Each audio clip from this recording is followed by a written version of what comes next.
I realized I'd officially become a dinosaur the second Harper smirked and said I was too old for cloud, in front of the entire leadership team. It wasn't just what she said, it was how she said it. Light, dismissive, like she thought she was being cute. The others laughed, of course. Not a real laugh, just those forced little chuckles people give when someone with power makes a lousy joke and no one wants to be the odd one out. I didn't react. Didn't flinch. I just calmly folded the edge of my notebook over the little diagram I'd been working on. Something they wouldn't understand even if I taped it to their foreheads, and set my pen down. That's the thing about being the last old-timer in a room full of startup types in tailored suits. You stop being a person and start being a prop. A reminder of the days when we had server racks and engineers solve problems on whiteboards, not Canva decks. You become background. And today they made that official. Harper, the founder's daughter, the same one who once asked me what a VPN was, just got named VP of Cloud Strategy. Quick pause before we keep going. If you're into this kind of story, do me a favor and tap that like button and subscribe. 97% of folks who listen don't subscribe, and it really helps us keep the stories coming. Appreciate it. We were stuck in some overpriced offsite lodge that looked like Pinterest, and a ski cabin had a messy breakup. The whole room smelled like cheap leather and burnt coffee that had been microwaved 3 times too many. Harper stood at the head of the table, her blonde curls bouncing while she clicked through slides full of pastel gradients and buzzwords like cloud-first synergy and zero downtime architecture. It wasn't a strategy, it was a show. They'd announced her new title that morning like it was no big deal. The founder grinned like a dad at a recital, fitting, considering, and made a smug comment about fresh leadership for a fresh era. I sat there chewing the inside of my cheek, acting like I hadn't just heard the real message loud and clear. Rachel, your time's up. Don't get me wrong, I'm not bitter. I've been around long enough to know that enthusiasm in a flashy deck beats experience more often than not. But what got to me wasn't Harper's promotion. It was the complete disregard. No one mentioned the current systems. No one brought up the dependencies layered into every inch of our stack. Nobody cared who built the architecture they now wanted to wipe away with a branding campaign. Her roadmap looked polished but dangerous. I could already see where it would fail before she even got to the second bullet point. Syncing archive pipelines after shutting down the bridge servers? Missing legacy security exceptions she didn't even know were there? Everything they wanted to sunset was still quietly holding up critical parts of our infrastructure. But she didn't know. And she never asked. So I had 2 choices. Speak up and be labeled the bitter old guard, or stay quiet and let the train wreck happen on its own. I chose silence. Harper wrapped up her presentation with some canned quote about boldness in the face of change. The room applauded. Someone next to me whispered how exciting it was to finally move past the old guard. I looked down at the coffee ring under my mug and quietly added one more arrow to my drawing, right where the archive sync would break if they followed her plan. Then I folded the page, slipped my pen into the spiral, and watched the future barrel straight toward a wall. Let them laugh. Let them call me outdated. The thing about fossils, they're the reason we know how entire civilizations vanished. At exactly 7:03 a.m., Harper's latest masterpiece landed in my inbox, a fresh batch of overly polished slides, no doubt cooked up by some design agency she keeps on retainer. The subject line read, Strategic Cloud Migration Roadmap V4 Final. I opened it. Not because I wanted to. Mostly habit. Partly that knot in my stomach that hadn't eased up since she cracked that too old for cloud joke.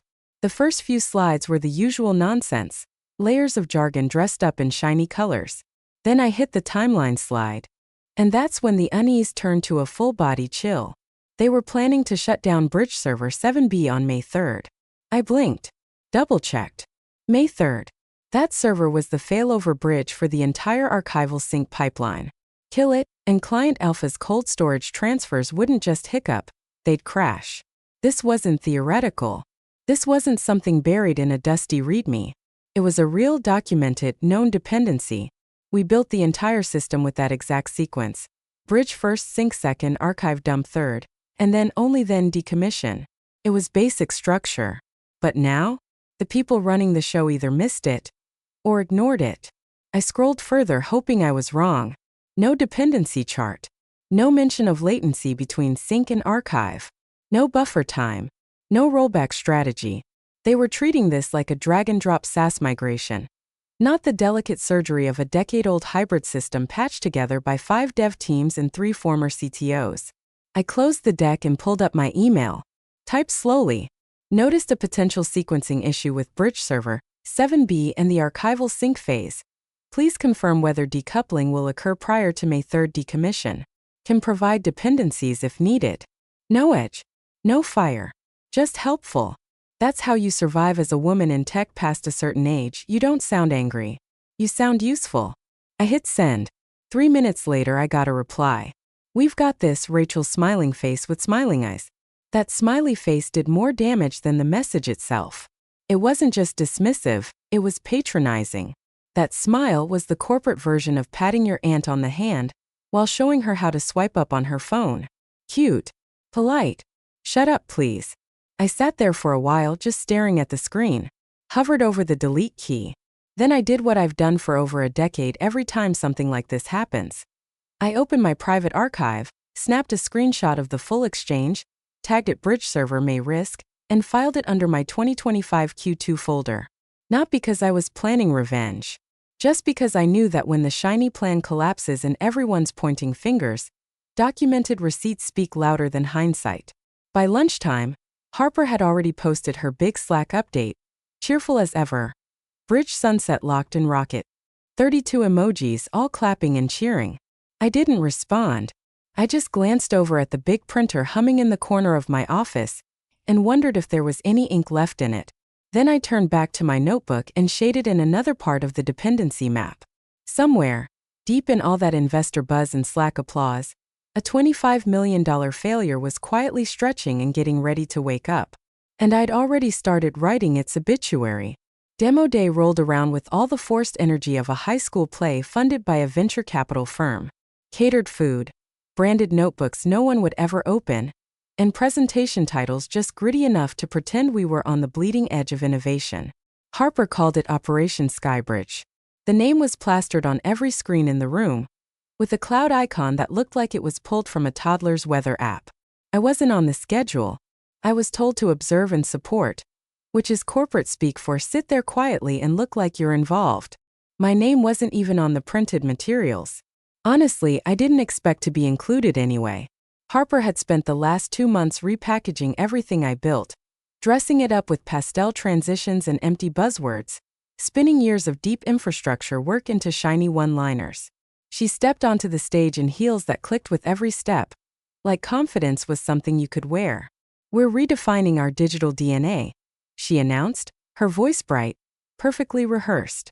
We're moving from a legacy-bound environment to a dynamic, cloud-native architecture that scales with our ambition.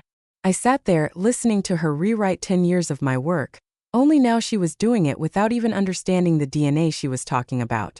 Half her diagrams were stitched together screenshots from old internal wikis she didn't even have access to 6 weeks ago. Her next-gen design? Maybe 30% stuff I built, 40% misunderstood pieces she half-grasped, and 30% straight-up dreams scribbled on a whiteboard during a WeWork coffee run. But the investors? They nodded like bobbleheads. They always do.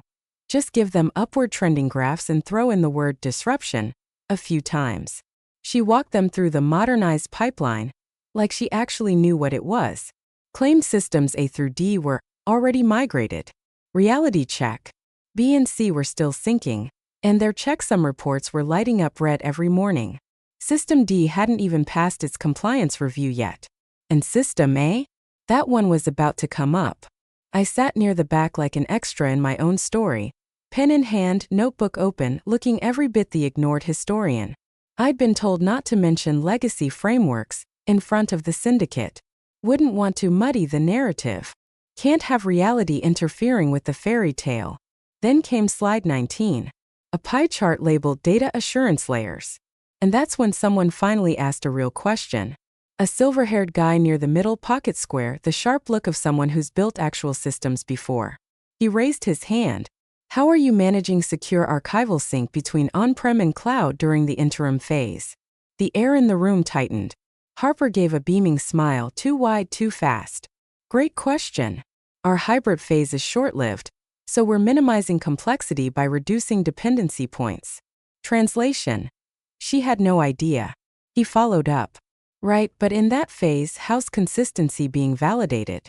Especially for backlogged archival packets. She blinked. Smile faded slightly. We've automated checksum parity, I believe. No, that's not a real thing.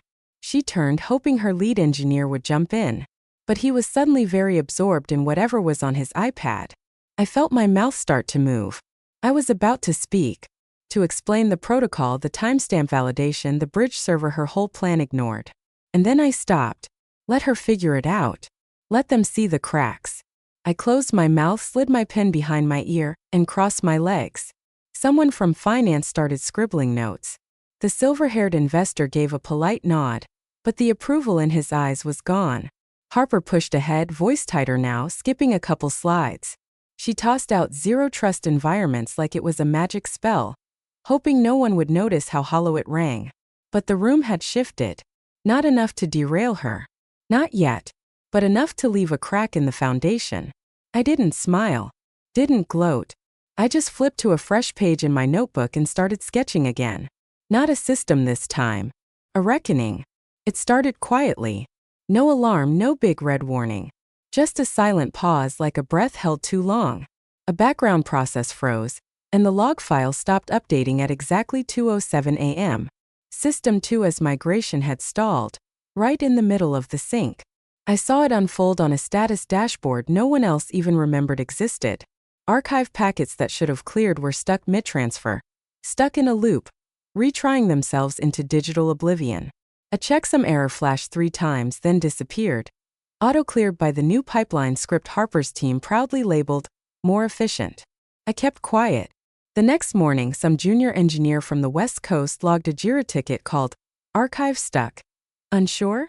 It sat untouched for 4 hours before someone marked it low priority. By then, the logs had rolled over and the error was gone. Nothing left but a ghost in the pipeline. By Friday, the issues were breeding like mold. System 3B tried writing to a node that didn't exist anymore. No alert triggered. Autoscaling failed to spin up. A batch job wrote to a directory it couldn't access, crashed silently, and got logged as successful by the shiny new monitoring tool Harper's vendor had duct taped onto our stack like glitter slapped on a pressure valve. I tracked every failure. Manually. Time, path, function, impact, line by line in the back half of my notebook, right next to the hand-drawn diagrams of the architecture no one ever bothered to learn. I didn't say a word. Didn't send a single email. Every page I filled was another inch of rope. Let them pull it tight on their own. Then one afternoon it happened. A frantic ping from the integration team, 2 floors down. Need help. Job rollback failing on Alpha Archive. Rachel, are you online? Clicked in. 10 minutes. That's all I needed. Traced the issue to a broken symbolic link. Patched the config by hand. Restarted the job. And rerouted the sync through a fallback node I'd quietly left behind, just in case. They had no idea it was even there. Fixed, I typed back. Please close the ticket. I didn't log the fix in Harper's system. Didn't update her fancy dashboard. As far as they know, it never happened. Just another case of old infrastructure getting lucky. That night, I stayed late in the server room. Nobody else goes in there anymore. It's half storage now, full of dusty demo kits and leftover branded umbrellas. But the hum of those old systems still felt real. Like something solid in a world full of slide decks and spin. I flipped through my notebook until I found the right page, the one labeled Domino Points. I added a new line. Alpha Archive link. Failed silently, May 12th, restored manually. Then I underlined silently. That was the real danger, not the bugs, not even the breakdowns. The silence. No alerts. No eyes on the systems meant to scream when something went wrong. They were flying blind, guided by buzzwords and branding, tearing out every warning system I'd spent years building. And I wasn't going to stop them. Not unless they asked. I clicked my pen shut, tucked the notebook under my arm and turned off the lights. Let it crash. I had time. And the best seat in the house. It all came apart at 2:41 p.m. on a Wednesday. Right when no one was watching. A hotfix script got pushed live without proper review. It skipped the sync lockout and forced a merge on archive queues that weren't finished syncing. 2 enterprise clients, Fortwell Analytics and Madeira Logistics, Watch their decade of timestamp compliance records dissolve into a mess of corrupted metadata and broken strings. Just gone. At first, Slack stayed quiet. It always does at the start. People think the logs are delayed. Or maybe it's just an API glitch. Then came the pings. The confused ones. Then the panic started to show. Hey at Infra. Anyone else seeing weird hash mismatches on archive reads? Why is 412's record tree returning nulls? Rachel. Were you looped into the latest script push? I didn't reply. My desk sat all the way at the end of the floor, the kind of place people only visited when something was already broken and gasping for life. I could hear the storm building in the background, frantic whispers, the thud of rushed footsteps, someone on the phone trying way too hard to sound calm. And then Harper stepped out of her glass office, voice sharp and echoing. It's the legacy sync, she declared to the air. I told them we should have sunset it sooner. It's not compatible with our modern stack. There it was. Legacy. Her favorite excuse. Not the fact that her team skipped every sync status warning. Not the fact that the obsolete bridge server she scrapped used to catch these failures before they spread. Not the fact that I had warned her. In writing. I turned back to my screen. No one had asked me to jump in. And I was just fine with that. Instead, I opened a folder labeled infra_schematic_rev2, clicked print, and sent the full dependency map to the large format printer down the hallway. 32 inches wide. Marked in red ink. Every service. Every subservice. Every chain reaction. Every safety system they'd ripped out without knowing what it protected. The printer came alive with a familiar hum. It sounded like an old friend clearing its throat. When the last sheet rolled out, I carefully folded it once to fit my bag and slid it inside. No note. No email. No ticket. Just a map. In case anyone decided they wanted to look at the wreckage before they drowned in it. Outside my door, I heard someone say, Harper's blaming encryption bugs. Of course she was. Blame the encryption. Blame the age of the system. Blame the moon phase or the air pressure. Blame anything but the reckless decision to uncouple automation from the safety nets without understanding what those nets were even catching. Back at my desk, a fresh alert popped up. Archival node access timeout Fortwell. Then another. Client sync checks a mismatch Madeira. Then another. I muted the notification center. I didn't need to watch it crumble. Instead, I flipped to the page in my notebook labeled Trigger Events and wrote the date. Then, in neat black ink, I added, Integrity breach via unauthorized push, system unsalvageable without rollback plus data cert intervention. Then I drew a thick line beneath it. Not to separate it from the past. To mark the beginning of the collapse. It's easy to stay calm when you already know how the fire started. You don't panic when you're the one holding the blueprint. Especially when you know exactly who struck the match. The invite showed up like an afterthought.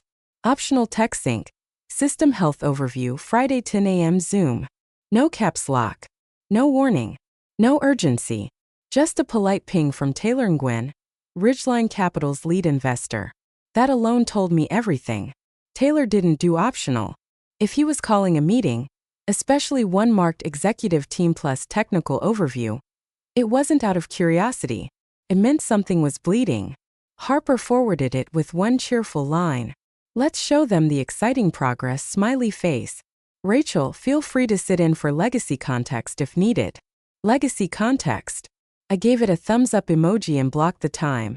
Friday showed up bright and passive-aggressive. Everyone joined the call early. Harper was already mid-laugh when I logged in. Camera perfectly angled. Voice polished like a PR reel she'd been rehearsing for weeks. Harper sat flanked by her hand-picked lieutenants, people with shiny titles like Cloud Delivery Evangelist and Transformation Lead. Not one of them had looked at last week's server logs. I'd bet money on it. Then Taylor appeared, last to join. No blurred background, no virtual beach. Just a plain office, clean shelves, and a single folder on the desk behind him, labeled in bold, Migration Logs. His voice was calm, polite. Thanks for joining, everyone. We've been reviewing telemetry from the past few weeks. Nothing urgent. We just want to better understand some of the architectural choices tied to recent latency spikes. Harper lit up. Of course. Happy to walk you through it. We've been pushing hard into phase 2. Sometimes a little friction just means momentum. Right? Taylor smiled. A small one. The kind you wear when you already know the answer.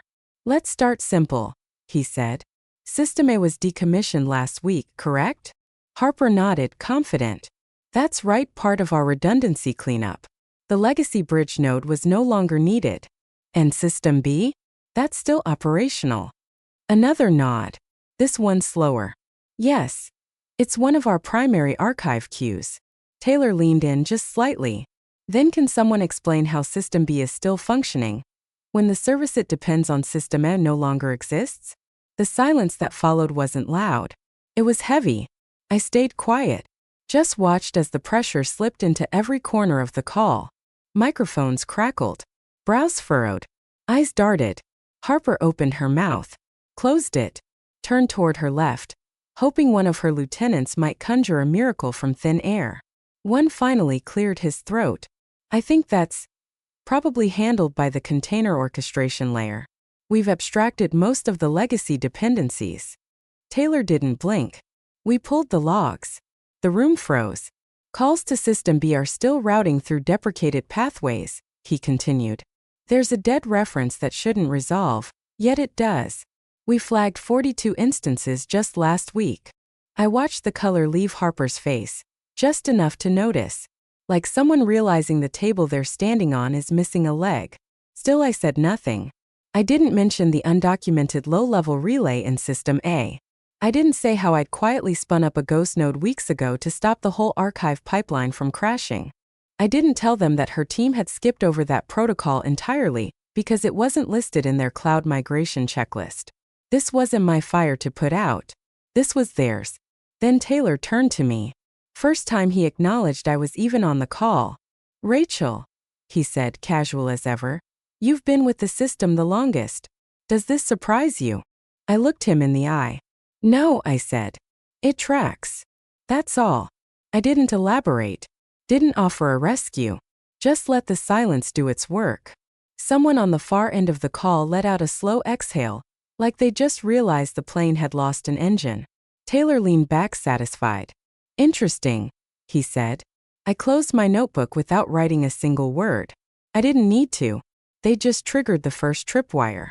And the next one, already ticking. There was a moment, right after Taylor said interesting, and right before Harper scrambled to recover, when the entire meeting felt like it stopped breathing. Her jaw twitched. One of her evangelists reached for a mug that wasn't there. And I waited, still quiet. Taylor gave a single deliberate nod, then tapped his pen once against his screen. Let's dig a little deeper into this dead reference issue, he said. I'd like to understand how the cascade was meant to work when System A went offline but System B still relied on it. Harper blinked hard. We scoped the routing through the new cloud abstraction layer. I believe the bridge path was deprecated in that rollout. You believe, Taylor repeated. Not sarcastic. Not hostile. Just steady. He wasn't rushing. Just waiting. Then he looked straight at me again. Rachel, could you walk us through what the original dependency looked like? I want to understand whether this was ever part of the mapped plan, or if we're seeing unexpected behavior. This was it. The moment I hadn't planned for, but always quietly knew would come. I reached over, grabbed the worn brown notebook I carried every single day, and unfolded the trifold page tucked into the center. It made a soft J as it opened, the creases nearly translucent from wear. 32 inches of technical chaos, drawn in black and red ink. At first glance, it probably looked like a conspiracy board. But every line, every note, every arrow meant something. I'd spent months layering it, mapping integrations, highlighting risk nodes in red, marking timestamps, approval statuses, failure points. I tilted the webcam down.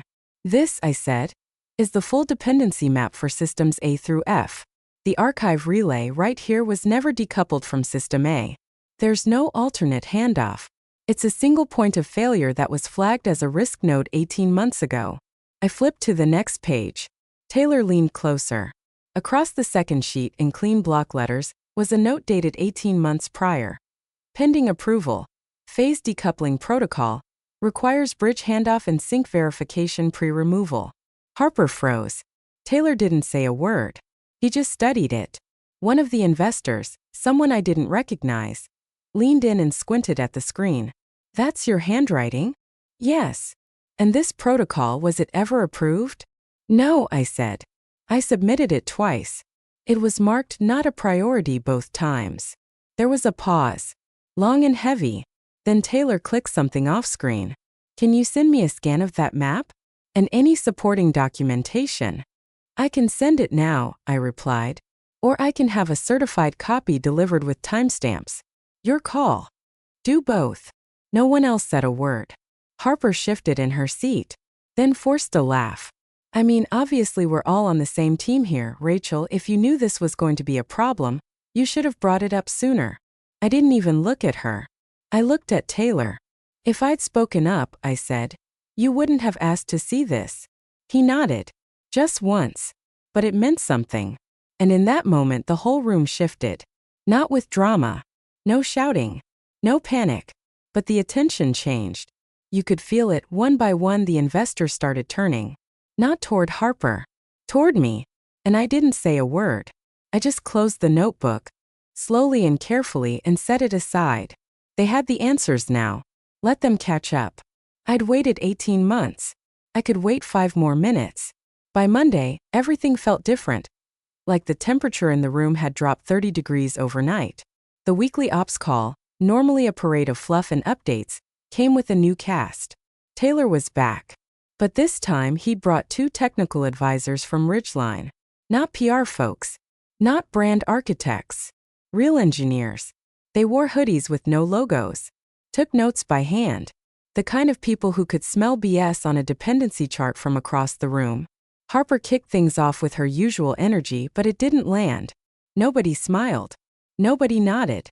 They let her get through 3 slides before Taylor raised a hand. Not to stop her, just to steer the conversation elsewhere. Rachel, he said. Can we revisit the sync bridge issue?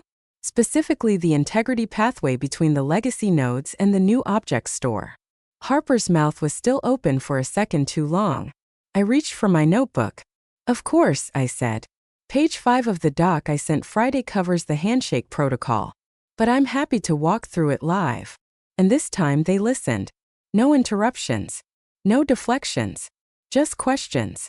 Real questions now. What happens if node 4C is removed before 5A finishes processing? What's the TTL window before archive loss begins? Are those risks still active? Yes, I said. Unless the migration sequence is halted or restructured with updated integrity checks. Harper tried to jump in. Well, obviously we'll want Rachel's input going forward, now that the legacy data is becoming more of a factor. But Taylor didn't even glance at her. He looked straight at the founder, who by that point, had his jaw locked so tight I could practically hear his molars grinding. We'd like to request a freeze, Taylor said, measured and calm. All cloud transition efforts paused until a full system audit is completed. Rachel will lead that audit. Her documentation appears to be the only reliable source of truth. The founder blinked. You're asking us to what? Pause the rollout? No, Taylor replied. We're telling you. The silence that followed didn't need a microphone. By the end of the day, a memo went out to the board and senior teams. Full migration freeze, effective immediately, pending architectural review. And just like that, Harper vanished from the front lines. No drama. No slammed doors. Just a quiet reshuffle to external partnerships. Corporate exile with a polite label. The kind of move you don't challenge because it's already done. At 4:15 that afternoon, there was a knock at my office door. The founder stood there, looking older than I remembered, worn down around the edges. He hovered like he used to in the early days, back when we ran on Linux scripts and lived off vending machine snacks and Mountain Dew. Got a minute?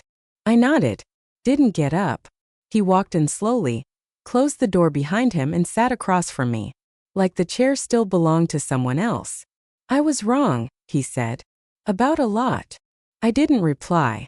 Just waited. We need stability, he continued. And we need the investors calm. You built the only system anyone still trusts. Would you consider stepping into a more visible role again? Lead architect. Officially. I reached into my bag and slid an envelope across the table. Inside, a fully updated architecture plan. New sequencing. Revised timelines. Updated risk markers. Every node labeled, every transition buffered. Clean, annotated, built to last. He didn't open it. Just stared at it. "You already drew it up," he said. I looked him in the eye. "I never stopped." He nodded. No ego this time. No pitch. Just a man who finally realized who'd been holding the map all along. He stood, hesitated at the door. "We lost our way," he said. "But you didn't." I didn't respond. I didn't have to. Because I hadn't lost the path. They just finally realized I'd been drawing it the whole time. 3 weeks later, they held another strategy session. But this one wasn't like the others. No champagne. No jazz playlist. No Canva slides zipping past at light speed. Just chairs that didn't wobble. Printouts with real data. A room full of people who remembered how to listen. Harper wasn't there. Officially, she'd been reassigned to external partnerships. A line so bland it might as well have been printed on a sympathy card. Unofficially, we all knew she'd been walked sideways out of a room she was never ready to be in. No speech. No scene. Just gone. In her place sat people who'd finally stopped pretending to understand systems they never touched. The energy had shifted. The posture of the room had shifted. And on the back wall of the new CTO's office, perfectly lit and framed, hung a large print of my old dependency map, the one Harper once called Legacy Scribble. They'd had it scanned and enlarged. The label underneath read, "Stack Integrity Rev 3 R. Pierce." I never asked for that. Didn't need it. But it was there. Midway through the next investor recap call, Taylor leaned forward, cleared his throat and said, the Zoom tile filled the main monitor, and Taylor's face appeared full screen. "We've seen significant improvements in stability, latency, and rollback prevention," he said. Credit where it's due. He let the moment breathe just long enough for the weight of it to land. "Let's hear from the person who understands this stack." I didn't smile. Didn't nod with pride or lean into the compliment. I just clicked share screen. The deck wasn't slick. No animations, no marketing gloss. Just clean architecture slides, audit results, roadmap corrections, and clearly marked buffer windows. It wasn't built to impress. It was built to inform. Halfway through, I switched over to the live dashboard. Walked them through a sync run that had completed earlier that morning. No dropped packets. No silent failures. No skip validations. Just clean, predictable, boring success. The kind of success no one notices until it's not there. When I wrapped up, the room stayed quiet for a few seconds. Not because they were confused. Just taking it in. Then Taylor said, "This is the first time I've truly understood how the whole system fits together. Thank you." Someone else on the call muttered, "About time." I stopped screen sharing. Closed the deck. No pitch. No bow. Just the work. And the work had finally spoken louder than the noise. After the call ended, I got a one-line email from the founder. "You saved us without saying a word." I didn't reply. Not out of spite. Not because I wanted to be cold. But because silence had always been my sharpest tool. They spent a year tuning me out. Then they built their future on the notebook they never bothered to read. I never brought it up. Never rubbed it in. They reminded themselves. Every time they looked up at that framed map on the wall and saw the name underneath wasn't theirs.